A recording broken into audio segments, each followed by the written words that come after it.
السلام عليكم ورحمة الله وبركاته. فيديو جديد النهاردة وجولة جديدة هنبدأها من شارع المعهد الديني، وبعد كده هناخد جولة هنشوف بقى آخر تطورات محطة العصافرة ومحطة المنظرة. موجودين دلوقتي في شارع المعهد الديني. بصراحة الشارع ده سيء جدا. كمان بعد الإزالة البياعين رجعوا تاني زي ما حضراتكم شايفين، غير طبعا الباكيات اللي موجودة على يمين الصورة مخلية منظر الشارع شكله سيء جدا، والأسفلت زي ما حضراتكم شايفين محفر ومكسر. فطبعا يا ريت نداء للمسؤولين إن هم يهتموا بشارع المعهد الديني ويتم إزالة كل الباكيات اللي موجودة في منتصف الطريق. الباكيات دي من الداخل فيها محلات كده جنب بعض، غير كده كمان في ناس كتير عاملينها مخزن. غير طبعا بالليل بتلاقوا بقى في كتير بيتعاطوا المخدرات داخل الباكيات دي. فطبعا لازم المسؤولين ينزلوا بالليل ويشوفوا ايه الوضع داخل الباكيات اللي موجودة في شارع المعهد الديني.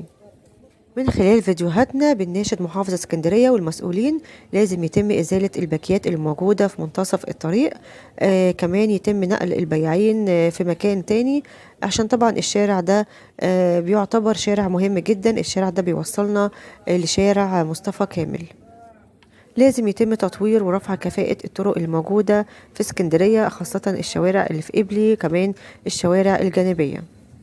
طبعا بصراحة احنا بنشوف على طول محافظة اسكندرية بينزل الشوارع وبياخد جولات وبيشوف كل حاجة موجودة في اسكندرية، او بيتم ازالة التعديات وتطورات. شفنا طبعا تم ازالة التعديات، وتم ازالة كمان الفكهاني اللي موجود في الفلكي، وتم وضع اشارة امام فتحة الفلكي. فلازم يبقى في استمرار في التطوير ورفع كفاءة الطرق الموجودة في اسكندرية.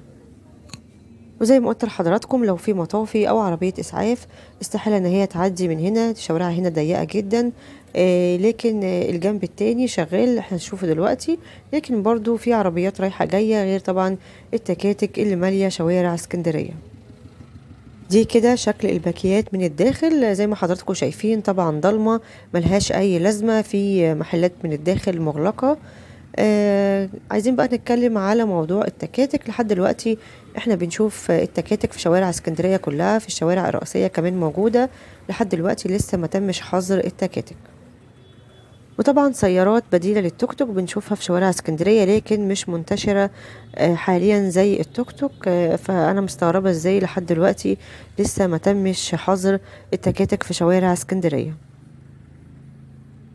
زي ما حضراتكم شايفين ده كده منظر الباكيات اللي موجودة في شارع المعهد الديني، منظر سيء جدا. وكمان الزبالة اللي موجودة جنب الباكيات بصراحة حاجة سيئة جدا ومنظر سيء جدا. لازم الباكيات دي يتم إزالتها، وبنعمل طبعا مناشدة ونداء للمسؤولين لازم يتم إزالة الباكيات اللي موجودة في منتصف طريق المعهد الديني.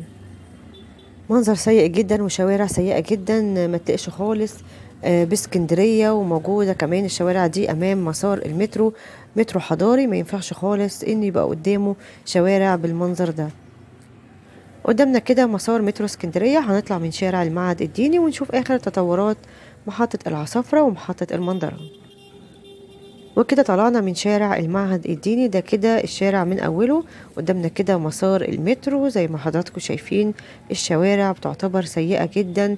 اللي في قبلي السكة لازم نهتم بيها. طبعا محور ملك حفني هيكون من أكبر المحاور اللي موجودة في اسكندرية، فلازم طبعا يتم الاهتمام بكل الشوارع اللي موجودة أمام مسار المترو. ده شارع كده ملك حفني قبلي السكة. هنعدي بقى الجهة التانية ونشوف آخر التطورات هناك.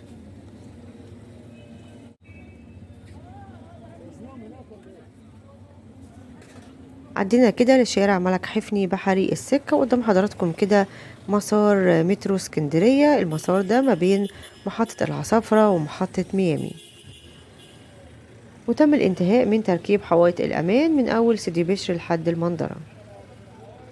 محطة العصافرة موجودة بين محطة ميامي ومحطة المنظرة، وكمان موقعها أمام مستشفى مبرة العصافرة. وموقع محطة العصافرة زي ما هو متغيرش وقت قطار أبو قير. طبعا حاليا شغالين في المحطة زي ما هنشوف دلوقتي. طبعا قطر أبو قير المرحلة الأولى هتكون من محطة أبو قير لمحطة مصر، والمرحلة التانية هتكون من بعد محطة كفر عبده لحد الكيلو 21، والمرحلة التالتة هتكون من الكيلو 21 لحد مطار اسكندرية الدولي.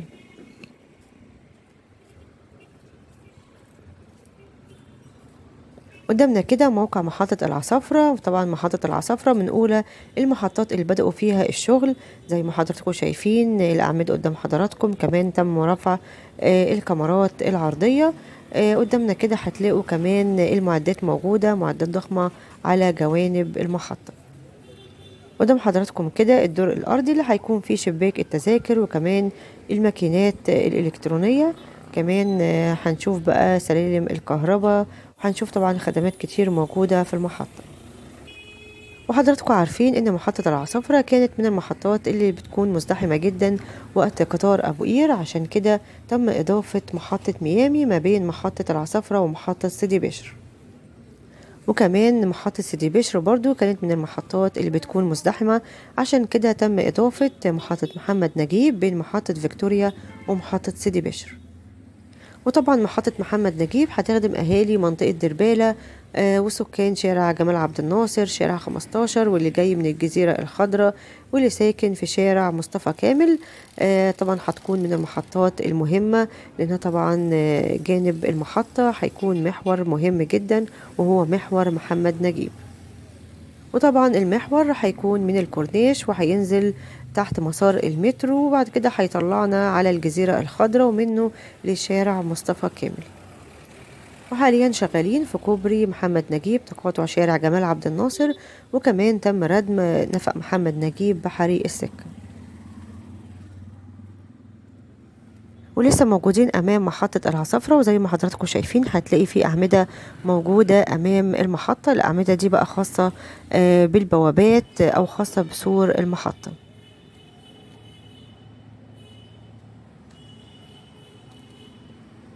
وهنا كده نهاية محطة العصافرة، وقدامنا كده مسار مترو اسكندرية ما بين محطة العصافرة ومحطة المندرة. دلوقتي بقى هنشوف آخر تطورات محطة المندرة.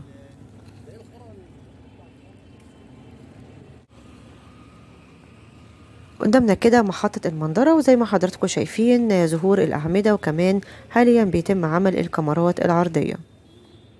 طبعا محطة المندرة هتكون من المحطات المهمة طبعا عشان قريبة من حدائق المنتزه، وكمان جنبها محور النبوي المهندس. المحور طبعا هيجي من الكورنيش وهيعدي على شارع النبوي المهندس ومنه على شارع مصطفى كامل. وده كان فيديو النهاردة، يا رب يكون الفيديو عجبكم. أشوفكم الفيديو الجاي، مع السلامة.